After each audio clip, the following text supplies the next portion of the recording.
श्रियकान्ताय कल्याणनिधये निधयेतिनाम् श्रीवेङ्कटनिवासाय श्रीनिवासाय मङ्गलम् लक्ष्मी सविभ्रमालोकसुभ्रूविभ्रमचक्षुषे चक्षुषे सर्वलोकानां वेङ्कटेशाय मङ्गलम् श्रीवेङ्कटाद्रिशृङ्गाग्रमङ्गलाभरणाग्रये मङ्गलानां निवासाय श्रीनिवासाय मङ्गलम् सर्वावयव सौन्दर्य सम्पदा सर्वचेतसां सदा सम्मोहनायास्तु वेङ्कटेशाय मङ्गलम्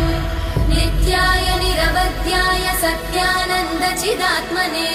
सर्वान्तरात्मने श्रीमद् वेङ्कटेशाय मङ्गलम् स्वतः सर्वविदे सर्वशक्तये सर्वशेषिणे सुलभाय सुशीलाय वेङ्कटेशाय मङ्गलम्।